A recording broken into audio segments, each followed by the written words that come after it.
Hi friends, welcome back to my YouTube channel. ಎಲ್ಲರೂ ಹೇಗಿದ್ದೀರಾ friends? ಇವತ್ತು ನಾನು ಮಧ್ಯಾಹ್ನ ಲಂಚಿಗೆ ನೋಡಿ, ಇದು ಮಂಗಳೂರು ಬದನೆ, ಇದನ್ನು ಮತ್ತು ಇದು ಮೂಲಂಗಿ, ಇದೆರಡು ಕಾಂಬಿನೇಷನಲ್ಲಿ ಹುಳಿ ಮಾಡ್ತಾ ಇದ್ದೇನೆ. ಬೇಳೆ ಹಾಕಿ ಹುಳಿ ನೋಡಿ, ಇಷ್ಟು ಬೇಳೆ ತೊಗೊಂಡಿದ್ದೇನೆ. ಒಂದು ಚಿಕ್ಕ ಲೋಟದಲ್ಲಿ ಒಂದು ಲೋಟ ಅದನ್ನು ನೆನೆಸಿ ಇಟ್ಟಿದ್ದೇನೆ. ಬೇಳೆ ಆದಷ್ಟು ನೆನೆಸಿಡಿ, ನಿಮಗೆ ಗ್ಯಾಸ್ ಸೇವ್ ಆಗುತ್ತೆ. ಇದು ಮಂಗಳೂರು ಬದನೆಯಲ್ಲಿ ಸುಮಾರು ಮಾಡಿದ್ದೇನೆ ನಾನು. ಅದರಲ್ಲಿ ಬಜ್ಜಿ ಮಾಡಿದ್ದೇನೆ ಮತ್ತು ಹುಳಿ ಮಾಡಿದ್ದೇನೆ. ಇದರಲ್ಲಿ ಏನು ಮಾಡಿದರೂ ಕೂಡ ಚೆನ್ನಾಗಿರುತ್ತೆ, ಅಷ್ಟು ರುಚಿಯಾಗಿರುತ್ತೆ. ಇದನ್ನು ನಾವು ಮಟ್ಟು ಹುಳ್ಳ ಅಂತ ಹೇಳ್ತೇವೆ ನಮ್ಮ ಈ ಕಡೆ ಎಲ್ಲ ನಾವು. ಯಾಕೆಂದರೆ ಇದರಲ್ಲಿ ಮಟ್ಟು ಅನ್ನೋ ಊರಲ್ಲಿ ಬೆಳೆಯುತ್ತೆ, ಉಡುಪಿ ಹತ್ರ ಮಟ್ಟು ಅಂತ ಊರಿದೆ, ಅದರಲ್ಲಿ ಬೆಳೆಯುತ್ತೆ ಜಾಸ್ತಿ. ಆದ್ದರಿಂದ ಇದಕ್ಕೆ ಮಟ್ಟು ಗುಳ್ಳ ಅಂತ ಹೇಳ್ತೇವೆ. ಇದು ಕನ್ನಡದಲ್ಲಿ ಬದನೆಕಾಯಿ ಅಂತ ಕರಿತೇವಲ್ಲ. ಇವಾಗ ಇದೆರಡನ್ನು ಹಾಕಿ ಹುಳಿ ಮಾಡ್ತಾ ಇದ್ದೇನೆ. ತುಂಬ ಚೆನ್ನಾಗಿರುತ್ತೆ ಎರಡರ ಕಾಂಬಿನೇಷನಲ್ಲಿ. ಒಂದ್ಸಲ ಮಾಡಿ ನೋಡಿ. ಇವಾಗ ಇದನ್ನು ಕಟ್ ಮಾಡ್ಕೊಳ್ಬೇಕು. ಇದನ್ನು ಮೂಲಂಗಿ ಮತ್ತು ಬೇಳೆನ ಕುಕ್ಕರಲ್ಲಿ ಬೇಯಿಸ್ಕೊಳ್ತೇನೆ. ಇದು ನೀವು 5 ನಿಮಿಷ ಡೈರೆಕ್ಟ್ ಬೇಯಿಸ್ಕೊಂಡ್ರೆ ಸಾಕು. ಕುಕ್ಕರಲ್ಲಿ ಇಟ್ಟರೆ ಎಲ್ಲ ಬಜ್ಜಿ ಬಜ್ಜಿ ಆಗೋಗುತ್ತೆ, ಅಷ್ಟು ಬೇಗ ಬೇಯುತ್ತೆ. ಇದು ಹಾಫ್ ಬಾಯಿಲ್ ಆಗಬೇಕು, ಫುಲ್ ಬಾಯಿಲ್ ಆಗಬಾರ್ದು. ಈಗ ಒಂದ್ಸಲ ಕಟ್ ಮಾಡ್ಕೊಂಡು ಬಂದು ಆಮೇಲೆ ತೋರಿಸ್ತೇನೆ.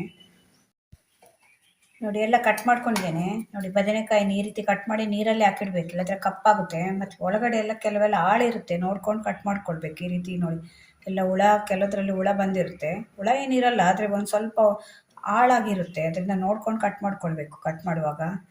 ಇದನ್ನು ಸ್ಲೈಸ್ ಆಗಿ ಕಟ್ ಮಾಡಿದ್ದೇನೆ ಈ ರೀತಿ. ಇವಾಗ ಬೇಯಲಿಕ್ಕೆ ಇಡ್ತಾ ಇದ್ದೇನೆ ಕುಕ್ಕರಲ್ಲಿ. ನೋಡಿ, ಬೇಳೆ ಕುಕ್ಕರಲ್ಲಿ ಹಾಕಿಟ್ಟಿದ್ದೇನೆ. ಸ್ವಲ್ಪ ಅರಿಶಿನ ಹಾಕಿ ನಾನು ಒಟ್ಟಿಗೆ ಇಡ್ತೇನೆ ಕುಕ್ಕರಲ್ಲಿ, ಬೇಳೆ ಮತ್ತು ಈ ಮೂಲಂಗಿಯನ್ನು. ಯಾಕೆಂದರೆ ನಮಗೆ ಟೈಮ್ ಮತ್ತು ಗ್ಯಾಸ್ ಎರಡೂ ಸೇವ್ ಆಗುತ್ತೆ ಅಂತ ಅಷ್ಟೇ. ಇವಾಗ ಬೇಯಿಸ್ಕೊಂಡು ಬಂದು ಆಮೇಲೆ ನಿಮಗೆ ತೋರಿಸ್ತೇನೆ ಹೇಗೆ ಮಾಡೋದು ಅಂತ.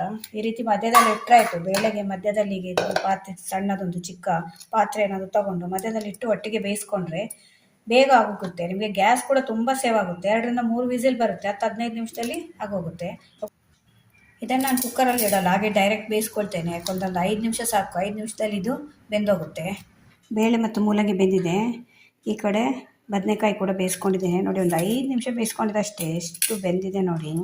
ಜಸ್ಟ್ ನೀವು ಬಿಸಿ ನೀರಿಗೆ ಹಾಕಿ ತೆಗೆದರೂ ಸಾಕು, ಅಷ್ಟು ಚೆನ್ನಾಗಿ ಬೆಂದೋಗುತ್ತೆ ಅದು. ಇದು ನೋಡಿ, ಬೇಳೆ ಮತ್ತು ಮೂಲಂಗಿ ಒಟ್ಟಿಗೆ ಇಟ್ಕೊಂಡಿದ್ದೆ ನೋಡಿ. ಹೀಗೆ ನಾನು ಯಾವಾಗಲೂ ಹೀಗೆ ಇಡೋದು, ನಿಮ್ಗೆ ಹೇಳ್ತಾನೆ ಇರ್ತೇನಲ್ಲ. ಬೇಳೆ ಮತ್ತು ಅದು ಒಟ್ಟಿಗೆ, ತರಕಾರಿ ಒಟ್ಟಿಗೆ ಇಟ್ಟರೆ ಬೆಂದೋಗುತ್ತೆ ಚೆನ್ನಾಗಿ ಅಂತ. ಒಟ್ಟಿಗೆ ಆಗುತ್ತೆ, ನಿಮಗೆ ಗ್ಯಾಸ್ ಕೂಡ ಸೇವ್ ಆಗುತ್ತೆ. ನೋಡಿ ಹೇಗೆ ಬೆಂದಿದೆ ಅಂತ. ಅದೇ ನೀವು ಡೈರೆಕ್ಟು ಬೇಯಿಸ್ಕೊಂಡ್ರೆ ತುಂಬ ಹೊತ್ತು ಹಿಡಿತೆ. ಇಷ್ಟು ಬೇಯಬೇಕಾದ್ರೆ ನಿಮಗೆ ಅಟ್ಲೀಸ್ಟ್ ಒಂದು 3/4 ಗಂಟೆ ಆದರೂ ಬೇಕು. ಇದರಲ್ಲಿ ಒಂದು 3 ವಿಸಿಲು 10-15 ನಿಮಿಷದಲ್ಲಿ ಬೆಂದೋಯ್ತು.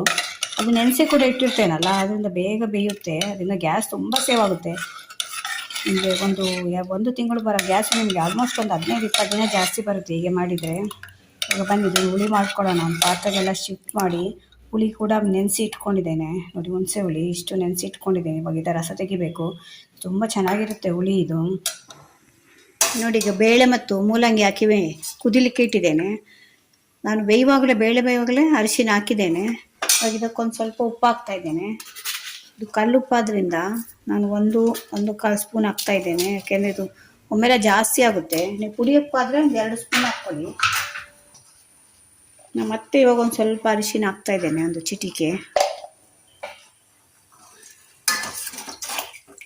ಇವಾಗ ನಾನು ಮೂಲಂಗಿ ಹಾಕಿದ್ದೇನೆ. ಅದು ಬದನೆಕಾಯಿ ಬೇಯಿಸಿ ಇಟ್ಕೊಂಡಿದ್ದೇನೆ, ಅದನ್ನು ಆಮೇಲೆ ಹಾಕ್ತೇನೆ. ಯಾಕೆಂದರೆ ಅದು ಲಾಸ್ಟಲ್ಲಿ ಕುದಿ ಬರುವಾಗ ಹಾಕಿದರೆ ಸಾಕು. ಅದು ಆಲ್ರೆಡಿ ಬೆಂದಿದೆ ಅಲ್ಲ, ಮತ್ತೆ ಬೆಂದೋಗುತ್ತೆ. ಅದರಿಂದ ಇವಾಗ ಇದಕ್ಕೊಂದು ಸಾಂಬಾರು ಪೌಡ್ರ್ ಹಾಕ್ತಾ ಇದ್ದೇನೆ. ನೋಡಿ, ಇದು ಮನೆಯಲ್ಲೇ ಮಾಡ್ಕೊಂಡಿರೋ ಸಾಂಬಾರು ಪೌಡ್ರ್. ಇದು ರೆಸಿಪಿ ಇದೆ ನನ್ನ ಚಾನಲಲ್ಲಿ. ಇದು ತುಂಬ ಚೆನ್ನಾಗಿರುತ್ತೆ. ಇದು ನಾವೇ ಮಾಡೋದು ಮನೆಯಲ್ಲಿ. ಇದೊಂದು 2 ಸ್ಪೂನ್ ಹಾಕ್ತಾ ಇದ್ದೇನೆ. ಹಾಕಿದ್ಮೇಲೆ ಚೆನ್ನಾಗಿ ಮಿಕ್ಸ್ ಮಾಡಿ ಇದೊಂದು ಸ್ವಲ್ಪ ನೀರಾಗೆ ಮಾಡ್ಕೊಳ್ಬೇಕು. ಯಾಕೆಂದರೆ ಆಮೇಲೆ ಬೇಳೆ ಅಲ್ಲ, ಆಮೇಲೆ ಗಟ್ಟಿ ಆಗ್ತಾ ಬರುತ್ತೆ. ಒಂದು ಚಿಕ್ಕ ನೆಲ್ಲಿಕಾಯಿ ಅಷ್ಟು ಹುಳಿ ನೆನೆಸಿ ಇಟ್ಕೊಂಡಿದ್ದೆ, ಅದರದ್ದು ರಸ ತೆಗೆದಿದ್ದೇನೆ. ಅದನ್ನು ಕೂಡ ಹಾಕ್ತಾ ಇದ್ದೇನೆ.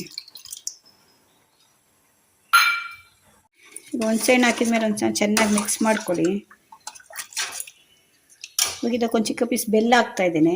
ಬೆಲ್ಲ ಬೇಡ ಅಂದರೆ ಸ್ಕಿಪ್ ಮಾಡ್ಕೊಳ್ಳಿ, ಆದರೆ ಬೆಲ್ಲ ಹಾಕಿದ್ರೇ ಚೆನ್ನಾಗಿರೋದು, ಟೇಸ್ಟ್ ಬರುತ್ತೆ ಒಂದು ಸ್ವಲ್ಪ ಬೆಲ್ಲ ಹಾಕಿದರೆ. ಇವಾಗ ಇದು ಚೆನ್ನಾಗಿ ಕುದಿಬೇಕು. ಇದಕ್ಕೊಂದು ಸ್ವಲ್ಪ ಇವಾಗ ಕರಿಬೇವು ಹಾಕ್ತಾ ಇದ್ದೇನೆ. ಆಮೇಲೆ ಒಗ್ಗರಣೆಗೆ ಕೂಡ ಹಾಕ್ತೇನೆ. ಇದು ನಮ್ಮ ಗಿಡದಲ್ಲಿ ಬೆಳೆದ ಕರಿಬೇವು ನೋಡಿ, ಫ್ರೆಶ್ ಇದೆ. ಅದನ್ನು ಹಾಕ್ತಾ ಇದ್ದೇನೆ.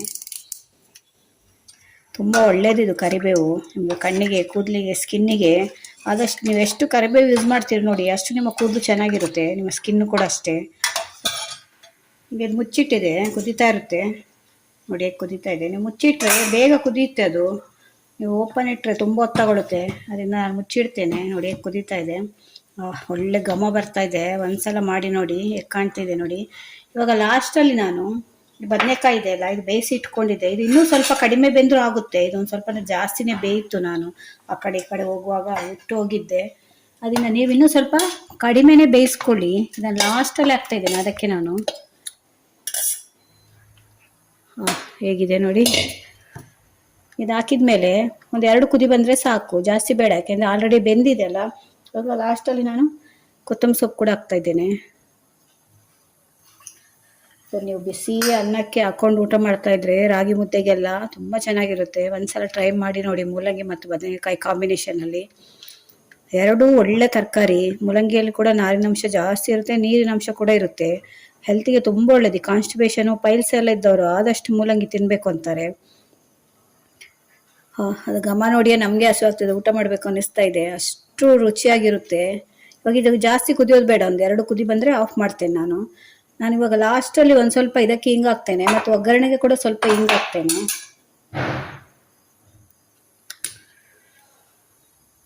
ಇದಕ್ಕೊಂದು ಸ್ವಲ್ಪ ಹಿಂಗೆ ಹಾಕ್ತಾ ಇದ್ದೇನೆ.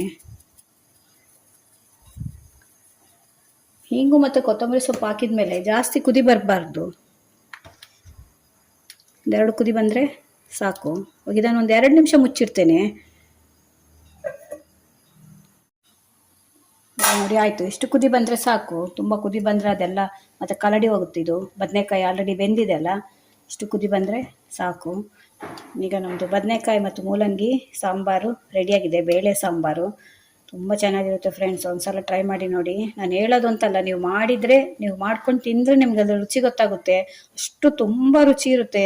ಅದು ಘಮ ಬರ್ತಾ ಇದೆ ನೋಡಿ. ಅದು ನೋಡ್ತಿದ್ರೆ ನಿಮಗೆ ಬೇಕಿದ್ರೆ ಈ ಟೈಮಲ್ಲಿ ನೀವು ಬೆಳ್ಳುಳ್ಳಿ ಹಾಕ್ಕೊಡ್ಬೋದು. ಒಗ್ಗರಣೆಗೆ ಬೆಳ್ಳುಳ್ಳಿ ಹಾಕ್ಕೊಂಡ್ರು ಆಗುತ್ತೆ. ನಾವು ಬೆಳ್ಳುಳ್ಳಿ, ಶುಂಠಿ ಇದೆ, ಈರುಳ್ಳಿ ಎಲ್ಲ ಸ್ವಲ್ಪ ಕಡಿಮೆ ಯೂಸ್ ಮಾಡ್ತೇವೆ.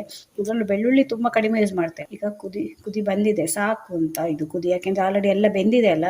ನಾವು ಅದಕ್ಕೊಂದು ಸ್ವಲ್ಪ ಉಪ್ಪು ಖಾರ ಇಟ್ಕೊಳ್ಳೋರಿಗೆ ಬದನೆಕಾಯಿಗೆ ಉಪ್ಪು ಖಾರ ಇಟ್ಕೊಳ್ಬೇಕು. ಅದಕ್ಕೊಂದು 2 ಕುದಿ ಬರಿಸಬೇಕು. ಈಗ ನಮ್ಮದು ಬೇಳೆ ಸಾಂಬಾರು ರೆಡಿ ಆಯಿತು. ಇವಾಗ ಇದಕ್ಕೊಂದು ತೆಂಗಿನಕಾಯಿ ಎಣ್ಣೆಯಲ್ಲಿ ಒಗ್ಗರಣೆ ಮಾಡಬೇಕು. ಹೀಗೆ ಒಗ್ಗರಣೆ ಹಾಕ್ಲಿಕ್ಕೆ 1 ಇಂದ 1.5 ಸ್ಪೂನ್ ತೆಂಗಿನಕಾಯಿ ಎಣ್ಣೆ ಇಟ್ಟಿದ್ದೇನೆ. ನೀವು ನಿಮ್ಮ ಮನೇಲಿ ಯಾವ ಎಣ್ಣೆ ಇದ್ದರೆ ಅದರಲ್ಲಿ ಹಾಕ್ಕೊಳ್ಬೋದು. ತೆಂಗಿನಕಾಯಿ ಎಣ್ಣೆ ಇಷ್ಟ ಇದ್ದರೆ ಅದರಲ್ಲಿ ಕೂಡ ಮಾಡ್ಕೊಳ್ಬೋದು. ಇದಕ್ಕೆ 1 ಸ್ಪೂನಷ್ಟು ಸಾಸಿವೆ ಹಾಕ್ತಾ ಇದ್ದೇನೆ. ಒಂದು ಅರ್ಧ ಸ್ಪೂನಷ್ಟು ಉದ್ದಿನಬೇಳೆ ಮತ್ತು ಒಂದು ಅರ್ಧ ಸ್ಪೂನಷ್ಟು ಜೀರಿಗೆ ಬೇಡ ಅಂದರೆ ನೀವು ಅವಾಯ್ಡ್ ಮಾಡ್ಕೊಳ್ಬೋದು. ಜೀರಿಗೆ ಕೆಲವರಿಗೆ ಇಷ್ಟ ಆಗಲ್ಲ ಹಾಕಿದ್ದು. ಒಂದು ಸ್ವಲ್ಪ ಕರಿಬೇವು ಹಾಕ್ತಾ ಇದ್ದೇನೆ ಮತ್ತು 1 ಕೆಂಪು ಮೆಣಸಿನ್ಕಾಯಿ ಹಾಕ್ತಾ ಇದ್ದೇನೆ. ಇದು ಖಾರ ಇರೋಲ್ಲ, ಇದು ಬ್ಯಾಡಗಿ ಮೆಣಸಿನ್ಕಾಯಿ.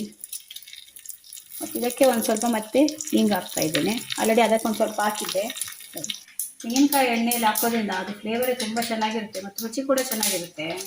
ಆಗಲ್ಲ ಅನ್ನೋರು ನಾರ್ಮಲ್ ನಿಮಗೆ ಮನೇಲಿ ಯಾವ ಎಣ್ಣೆ ಇರುತ್ತೆ ಆ ಎಣ್ಣೆ ಯೂಸ್ ಮಾಡ್ಕೊಳ್ಬೋದು. ನಮಗೆ ಈ ಕಡೆ ಎಲ್ಲ ನಾವು ಉಡುಪಿ ಮಂಗಳೂರು ಸೈಡಲ್ಲಿ ಹೆಚ್ಚಾಗಿ ತೆಂಗಿನಕಾಯಿ ಎಣ್ಣೆನ ಯೂಸ್ ಮಾಡ್ತೇವೆ. ಅದರಿಂದ ಅದರಲ್ಲಿ ಒಗ್ಗರಣೆ ಮಾಡ್ತಾ ಇದ್ದೇನೆ. ಒಗ್ಗರಣೆ ಆಗಿದೆ ಆಲ್ಮೋಸ್ಟ್. ನೋಡಿ ಫ್ರೆಂಡ್ಸ್, ನಮ್ಮದು ಬದನೆಕಾಯಿ ಮತ್ತು ಮೂಲಂಗಿ ಬೇಳೆ ಸಾಂಬಾರು ರೆಡಿಯಾಗಿದೆ. ಕಾಣ್ತಿದೆ ನೋಡಿ. ತುಂಬ ಚೆನ್ನಾಗಿರುತ್ತೆ. ರುಚಿ ಎಷ್ಟು ಹಾಗೆ ನೋಡ್ತಾ ಇದ್ರೆ ಊಟ ಮಾಡಬೇಕು ಅನ್ನಿಸ್ತಾ ಇದೆ. ಅಷ್ಟು ಚೆನ್ನಾಗಿರುತ್ತೆ ರುಚಿ. ಜಾಸ್ತಿ ಹೇಳ್ತಾ ಇದ್ದೀನಿ ಅಂದ್ಕೊಳ್ಬೇಡಿ. ಒಂದ್ಸಲ ಟ್ರೈ ಮಾಡಿ ನೋಡಿ. ಕಾಣ್ತಾ ಇದೆ ಅಂತ ಬಿಸಿ ಬಿಸಿ ಅನ್ನಕ್ಕೆ ಹಾಕೊಂಡು ತಿಂತಾ ಇದ್ರೆ ಅಷ್ಟು ಚೆನ್ನಾಗಿರುತ್ತೆ. ಒಂದ್ಸಲ ಮಾಡಿ ನೋಡಿ ಹೇಳಿ ನನಗೆ ಕಮೆಂಟಲ್ಲಿ ಹೇಗಿತ್ತು ಅಂತ. ಬದನೆಕಾಯಿ ಏನು ಬೇಕಂದ್ರೆ ಒಂದು ಸ್ವಲ್ಪ ಕಡಿಮೆ ಬೇಯಿಸ್ಕೊಳ್ಳಿ ನೀವು. ಒಂದು ಸ್ವಲ್ಪ ಜಾಸ್ತಿ ಬೇಯಿಸ್ಕೊಂಡಿದ್ದೇನೆ ನಾನು. ಅದನ್ನು ಒಂದು ಸ್ವಲ್ಪ ಕಡಿಮೆ ಬಿಸಿ ನೀರಲ್ಲಿ ಹಾಕಿ ಒಂದು 2 ನಿಮಿಷ ಬಿಟ್ಟು ಅದು ಬೆಂದೋಗುತ್ತೆ. ವಿಡಿಯೋ ನಿಮ್ಗೆ ಇಷ್ಟ ಆದರೆ ನನ್ನ ಚಾನಲ್ನ ಸಬ್ಸ್ಕ್ರೈಬ್ ಮಾಡ್ಕೊಂಡು ನೋಡಿ. ಇದೇ ಥರ ಹೊಸ ವಿಡಿಯೋ ತೊಗೊಂಡು ಮತ್ತೆ ಬರ್ತೇನೆ. Bye friends.